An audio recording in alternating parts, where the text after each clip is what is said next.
तो चलिए आज हम एक सफर पर निकलते हैं, दुनिया के एक ऐसे कोने में जो दूर भी है और बेहद दिलचस्प भी। जी हाँ, हम बात कर रहे हैं अरुणाचल प्रदेश की। अब सीधा मुद्दे पर आते हैं। एक सवाल है जो हमें इस पूरी कहानी को समझने में मदद करेगा। आखिर दुनिया के इतने दूर दराज और मुश्किल इलाके में इतने बड़े और मॉडर्न इंजीनियरिंग प्रोजेक्ट को बनाने की जरूरत ही क्यों पड़ी?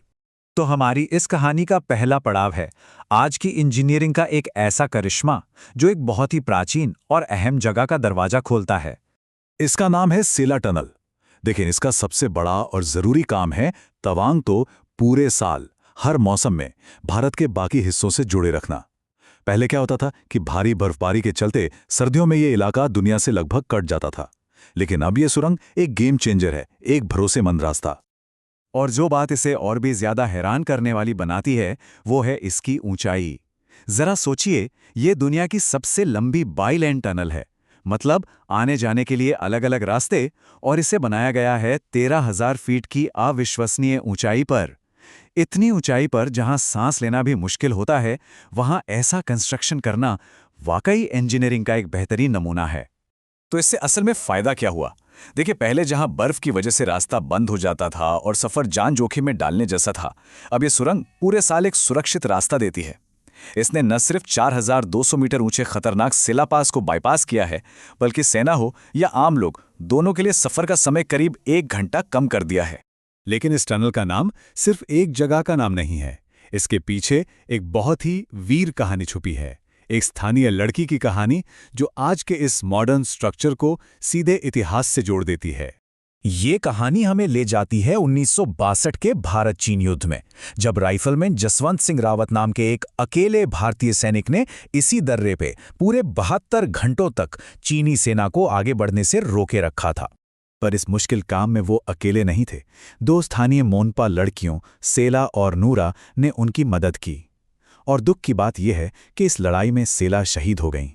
उन्हीं के इस बलिदान के सम्मान में आज इस दर्रे और इस सुरंग का नाम रखा गया है। चलिए अब इस सुरंग से आगे बढ़ते हैं और उस जगह पर चलते हैं जहां ये हमें पहुंचाती है, तवांग, जो इस पूरे इलाके का सांस्कृतिक और आध्यात्मिक दिल माना जाता है। तवांग मठ का जो पूरा तिब्बती नाम है वो है गेदेन नामग्याल ल्हात्से, और इसका मतलब है पूरी जीत का दिव्य स्वर्ग। ये नाम ही इसकी शान और इसकी अहमियत बताने के लिए काफी है। देखिए, ये कोई छोटा मोटा मठ नहीं है। ये भारत का सबसे बड़ा मठ है जो 1680 के आसपास बनाया गया था। ये 10,000 फीट की ऊंचाई पर बना है और यहाँ 400 से ज्यादा बौद्ध भिक्षु रहते हैं। मतलब ये तिब्बती बौद्ध धर्म का एक बहुत ही बड़ा और जरूरी केंद्र है। और हाँ, इसके बनने की कहानी भी बड़ी दिलचस्प है। कहते हैं कि इसे बनाने वाले मेराक लामा को मठ के लिए सही जगह मिली नहीं रही थी, तो उन्होंने प्रार्थना की, और जब वो अपनी गुफा से बाहर आए तो उनका घोड़ा गायब था। ढूंढते ढूंढते उन्होंने घोड़े को एक पहाड़ की चोटी पर पाया और इसे भगवान का इशारा मानकर वहीं पर इस मठ को बना दिया।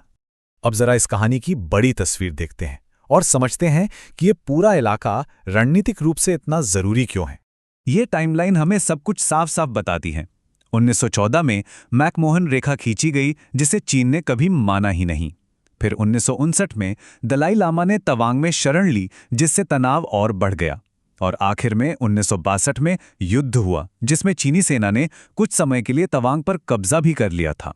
तो मुद्दे की बात यह है कि इस पुराने विवाद की जड़ वो मैकमोहन रेखा ही है। तवांग का पूरा इलाका, जिसे इस रेखा से भारत का हिस्सा माना गया, वो आज भी दोनों देशों के बीच तनाव की एक बड़ी वजह है। और बस इसीलिए सेला टनल जैसे प्रोजेक्ट्स इतने ज्यादा जरूरी हो जाते हैं। लेकिन अरुणाचल की कहानी सिर्फ सरहदों, सुरंगों और संघर्ष की नहीं है। चलिए अब इस विषय से थोड़ा हटकर शांति और सद्भाव की ओर चलते हैं और इस इलाके का एक बिल्कुल अलग पहलू देखते हैं। ये है जीरो वैली, आपतानी जनजाति का घर। ये एक ऐसी जगह है जिसे युद्ध ने नहीं, बल्कि सदियों पुरानी परंपराओं और कुदरत के साथ एक गहरे रिश्ते ने बनाया है। यहाँ के आपातानी लोग खेती का एक बहुत ही अनोखा और कमाल का तरीका अपनाते हैं। इसे कहते हैं धान सह मछली पालन। ये एक ऐसा सस्टेनेबल सिस्टम है जिसमें चावल और मछली एक ही खेत में एक साथ उगाए जाते हैं।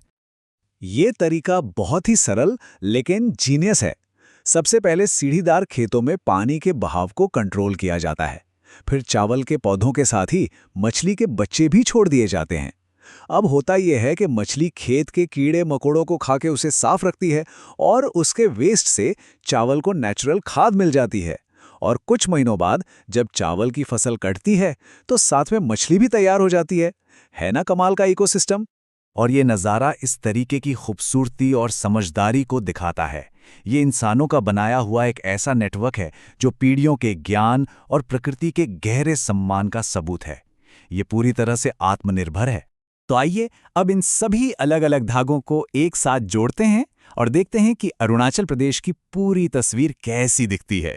अरुणाचल प्रदेश सच में विरोधाभासों का एक संगम है। एक तरफ जहां मॉडर्न मिलिट्री स्ट्रैटेजी है तो दूसरी तरफ हजारों साल पुरानी आस्था। एक तरफ जियोपॉलिटिकल टेंशन है तो दूसरी तरफ प्रकृति के साथ गजब का तालमेल। ये एक ऐसी जमीन है जहां कंक्रीट की सुरंगें और हाथों से बनाए गए धान के खेत एक साथ मौजूद हैं। और ये सब हमें एक आखिरी और शायद सबसे अहम सवाल पर लाकर छोड़ देता है। जैसे जैसे सड़कें, सुरंगें और आज की दुनिया इस अनोखी जगह पर अपनी पहुंच बना रही है, क्या यहाँ की रणनीति, आस्था और प्रकृति के बीच का वो नाजुक संतुलन बना रहेगा? इसका जवाब तो शायद वक्त ही देगा।